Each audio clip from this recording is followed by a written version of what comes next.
मंडळी नमस्कार.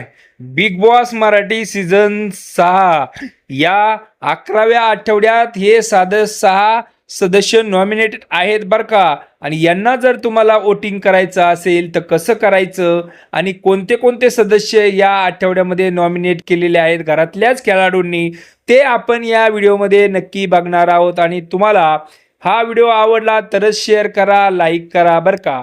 तर बिग बॉस मराठी सीझन 6च्या या 11व्या आठवड्यात खालीलपैकी सदस्य नॉमिनेटेड आहेत. ते म्हणजे दीपाली सय्यद, अनुश्री माने, सागर कारंडे, रेवा कौरसी, प्रभू शेळके, संकेत आणि राकेश बापट. हे 7 सदस्य या आठवड्यामध्ये नॉमिनेटेड आहेत. आणि या सदस्य जर तुम्हाला आवडत असतील तर तुम्ही यांना वोट करू शकतात. आता कोणी कोणी यांना नॉमिनेट केलं तर घरातल्याच लोकांनी यांना नॉमिनेट केलेलं आहे. आता याच्यामध्ये निकष काय होते यांना नॉमिनेट करण्याचे?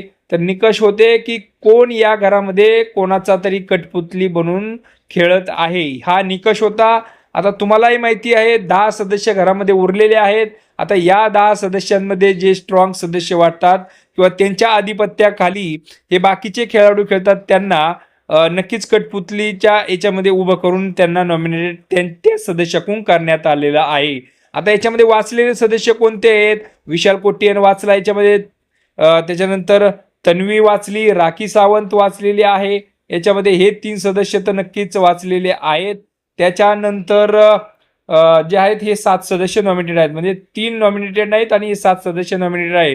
आता या 7 सदस्यांपैकी कोण बाहेर जाऊ शकतं या आठवड्यामध्ये याचा विचार जर करायचा म्हटलं तर या 7 सदस्यांपैकी राकेश बापट हे स्ट्रॉंग दिसत आहेत या कम्पेअर दॅन अदर प्लेयर्स. तर प्रभू सुद्धा वोटिंगच्या याच्यामध्ये यांच्या कम्पॅरिझननी जरा स्ट्रॉंग आहे. त्याच्यानंतर अनुश्री माने हिला सुद्धा बऱ्यापैकी मतं पडू शकतात, संकेतला पण पडू शकतात, पण दीपाली सय्यद आणि रेवा आणि सागर कारंडे या 3 जणांपैकी या आठवड्यामध्ये नक्कीच बिग बॉस कोणाला तरी कमी वोटिंग पडले म्हणून बाहेर काढतील. आता तुमचे हे सदस्य आवडीचे असतील तर यांना वाचवण्यासाठी तुम्ही कसं वोट करायचंय? तर जिओ हॉटस्टार हे तुमच्या मोबाईलमध्ये ॲप असेल, नसेल तर डाउनलोड करू शकता तुम्ही, तुम्हाला जर वोट करायचा असेल तर हे नक्कीच ॲप डाउनलोड केलं. त्याच्यात कोणताही बिग बॉसचा जो व्हिडिओ असेल त्या बिग बॉसच्या व्हिडिओवरती क्लिक करायचं. खाली तुम्हाला 2-4 ऑप्शन येतील, त्याच्यामध्ये वोट हा ऑप्शन निवडायचा. वोट ऑप्शन निवडल्यानंतर तिथे हे जे नॉमिनेटेड सदस्य आहेत 7, या 7 सदस्यांचा नक्कीच फोटो येईल तिथे.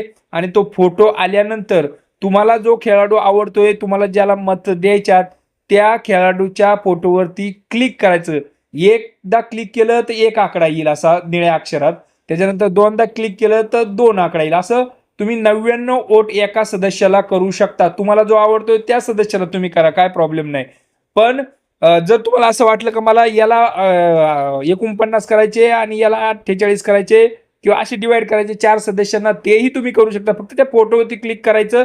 पण जेव्हा तुमचे 99 वोट पूर्ण होतील तेव्हा ते ॲपच सांगेल का तुमचा जो आहे या आठवड्याचा जो हे आहे वोटिंग करण्याचा तो बंद झाला किंवा संपलाय. तर असा हा खेळ आहे. आणि या आठवड्यात तुमचा आवडता सदस्य जर असेल त्याला तुम्ही नक्कीच वोट करू शकता. तर मी माझे वोट केलेले आहेत, तुम्ही तुमचे वोट करू शकता आणि तुमच्या आवडत्या प्लेयरला या आठवड्यात वाचवू शकता. आणि या बिग बॉसच्या सीझनमध्ये आपल्याला अपेक्षा होती एवढा बिग बॉस म्हणावा तसा आपल्याला मजा येत नाही पाहायला, हेही तितकंच मान्य आहे. आता त्याचेही कारणं भरपूर आहेत, परंतु आता संपत आले बिग बॉस, शेवटचे 4 आठवड्यात राहिले, त्याच्यामुळे त्याच्यावरती चर्चा करून आपण आता थकलेलो आहोत. त्याच्यामुळे आता हे आहे ते गोड मानून पाहत राहा, याच्या व्यतिरिक्त दुसरा आपल्याकडे काही पर्याय नाही. तर बघत राहा बिग बॉस मराठी लाईव्ह. आणि आपल्या यूट्यूब चॅनलला जर हा व्हिडिओ आवडला असेल मित्रांनो तर लाईक करा, शेअर करा. धन्यवाद.